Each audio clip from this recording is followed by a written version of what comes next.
hari ini. Semangat, sukacita, mengasihi. Nah adik-adik, kita mau beribadah kepada Tuhan. Nah kita berdoa ya. Kita mau menyerahkan ibadah kita ke dalam tangan Tuhan. Ikutilah berdoa ya. Tuhan Yesus yang baik, kami bersyukur pada saat ini untuk kasih setia Tuhan di dalam hidup kami. Pada saat ini Tuhan memberikan kami nafas kehidupan dan juga penyertaan Tuhan pada pagi hari ini.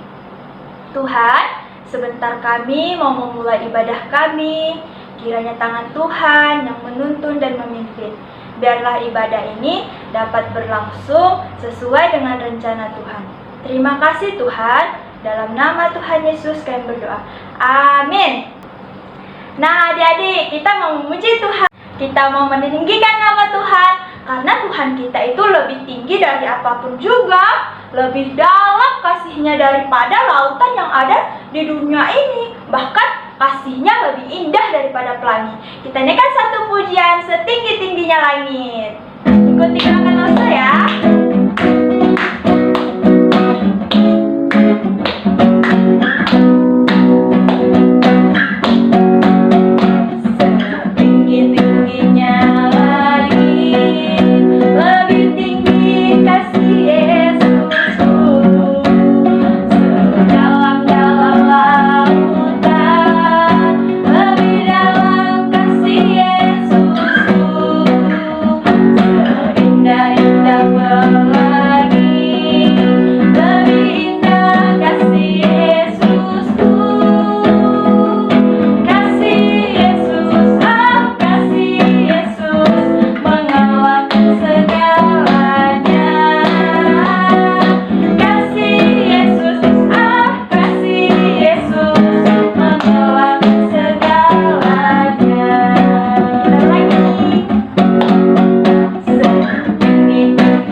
Sekarang kita mau mendengarkan cerita firman Tuhan. Namun sebelum itu langsung ajak kita untuk menyanyikan satu pujian yang berkata, biarpun gunung-gunung beranjak, namun kasih setia Tuhan tetap ada bersama kita. Kita nyanyikan satu pujian ini ya. Ikuti gerakan langsung.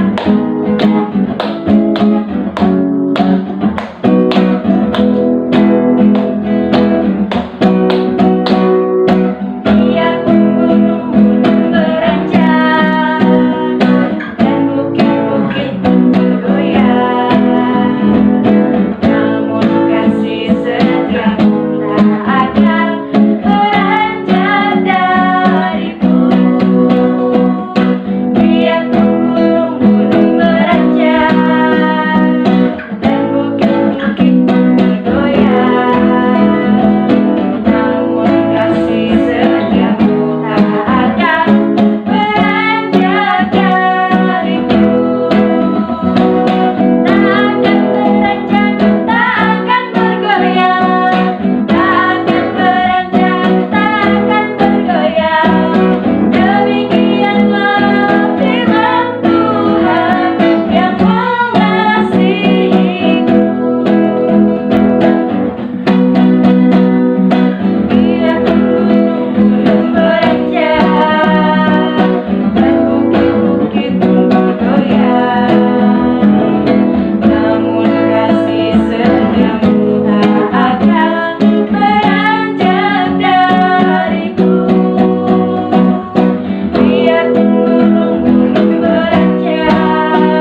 Pada saat ini kami kembali bersyukur untuk penyertaan Tuhan.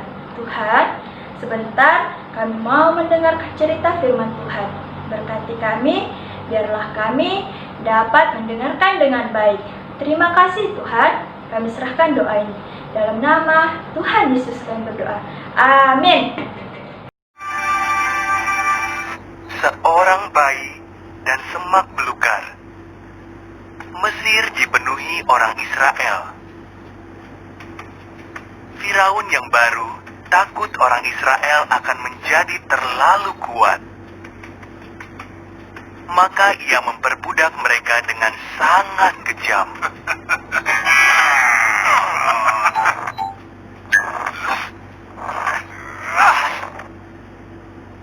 Firaun memerintahkan agar semua bayi laki-laki Israel dibunuh. Seorang wanita menaruh bayinya dalam keranjang, lalu menyembunyikannya di tepi sungai. Kakak perempuan bayi itu mengawasinya. Putri Firaun sedang mandi di sungai. Ia menemukan bayi itu dan memutuskan untuk mengasuhnya. Sang kakak menawarkan bantuan ibunya untuk merawat bayi itu. Putri Firaun menamai bayi itu Musa. Musa pun beranjak dewasa. Suatu hari, ia melihat seorang Mesir memukuli seorang Israel. Musa membunuh orang Mesir itu. Lalu Musa melarikan diri ke Midian dan menjadi gembala domba selama 40 tahun. Musa sedang menjaga domba-dombanya di Gunung Horeb. Suara Tuhan terdengar berbicara dari semak belukar yang menyala. Musa, umatku sangat menderita. Aku telah memilihmu untuk membebaskan mereka. Aku tidak bisa, seru Musa. Tuhan berjanji, aku akan membantumu. Lemparkan tongkatmu itu. Musa pun melemparnya. Tongkat itu berubah menjadi ular. Ketika diambil, ular itu kembali menjadi tongkat. Masukkan tanganmu ke dalam jubahmu, perintah Tuhan. Musa taat.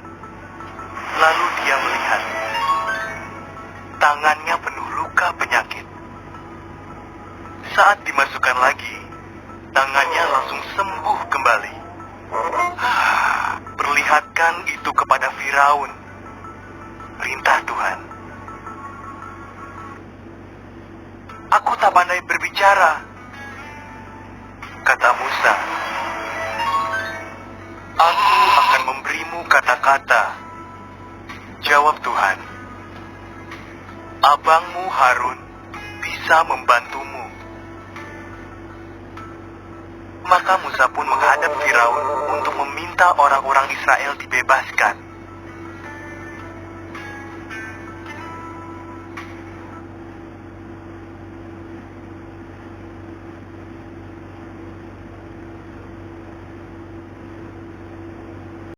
Nah, adik-adik, cerita tadi mengajarkan kita bagaimana ketika Musa lahir, dia diasuh dan dibesarkan oleh putri Firaun. Ketika dia tumbuh dewasa, dia dipakai Tuhan untuk membebaskan bangsa Israel daripada perbudakan bangsa Mesir. Nah, begitu juga dengan kita adik-adik. Kita dipilih Tuhan untuk menceritakan kabar baik kepada teman-teman kita, keluarga kita, agar mereka mengenal Tuhan Yesus yang adalah Tuhan dan Juru Selamat satu-satunya yang ada di dunia. Nah, setuju kan adik-adik? Oke. Nah, untuk mengakhiri ibadah kita berdoa. Tuhan Yesus, terima kasih untuk ibadah hari ini. Kami telah selesai mendengarkan cerita firman Tuhan. Tuhan berkati, biarlah firman Tuhan dapat bertumbuh di dalam hati dan pikiran kami. Terlebih, kami dapat melakukannya. Kami bisa menceritakan tentang kebaikan Tuhan Yesus. Dan Tuhan adalah juru selamat satu-satunya di dalam hidup kami. Terima kasih Tuhan Yesus. Dalam nama Tuhan Yesus kalian berdoa. Amin. Nah, sampai ketemu minggu depan adik-adik. Dadah.